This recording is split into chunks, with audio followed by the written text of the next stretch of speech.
Good day, intergalactic beings, who are passing by here in this matrix of January 7th, Tuesday. Remember those drawings that showed an angel on one side of the shoulder and a little devil on the other? Girls, have you ever felt like that? Here we are susceptible to energy all the time, right? And it's complicated for us to shield ourselves from it. I know, there are 1,000 recipes passed, down from generation to generation, or even accessible on the TikTok of life, of how we can do to protect ourselves, like using stones, covering the navel, carrying amulets.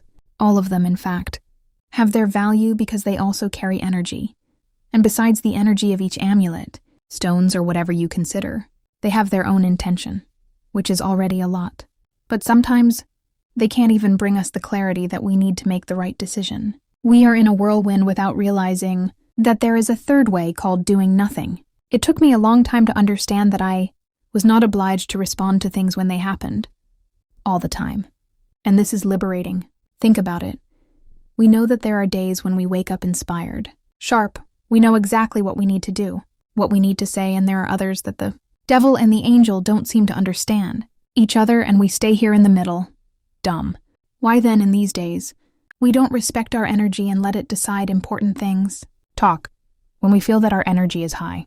My message here today is that in confusing days, you choose to look inside and, if necessary, don't do anything until you know what really needs to be done. Because in some cases, it can be better than regretting later. We came here to evolve, and this includes having personal control, choosing when to do things. Otherwise, we'll be acting like animals, by instinct. And the problem is that these reactions are usually based on fear or lack, anxiety, and from this point on, we can't make good decisions. So in ambiguous days, like today's energy, we need to invest some time to study the energies, close our eyes, and really feel what's going on. Instead of rationalizing and choosing to go with those that really do us good.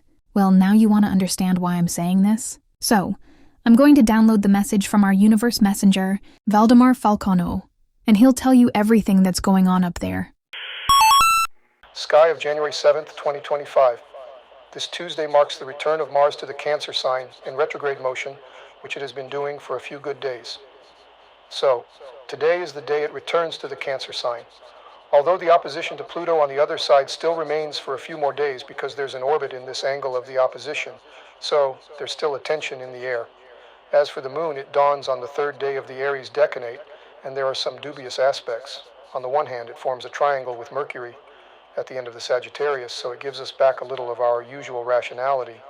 But the truth is, it's just a little because Mercury remains in quadrature with Neptune for a few more days.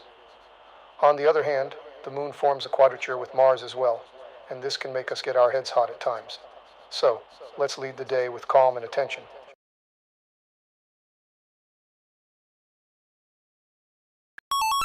Wonderful. So, to finish, 1, there's a little time today. At the end of the day, between 6 p.m. and 7:30 p.m., consider that the moon will disconnect. That is, the moon will be out of course, which is the technical name. It's a short time before it enters the bullseye. We're in the growing phase, the moon will enter the bullseye. So between 6 p.m. and 7:30 p.m., if you have any important commitment, just try to be on time, because some unforeseen events can happen. 2, from 4:30 p.m. on, pay a little more attention, because the moon will be out of course with Mars, and the moon will be out of course with Pluto. So some spirits can be exalted. There can be some irritation, some impatience in some people. It all depends on how this sky today hits the individual map, the map of each one. So some people can be like this. More irritated, we can protect ourselves. Go home a little earlier, because there is a propensity of violence. It's good that you are calmer. Avoid places with a lot of people, or places that are considered dangerous, okay? And don't accept any kind of provocation. Well, let's go. Have a calm around here that I do around here. See you tomorrow.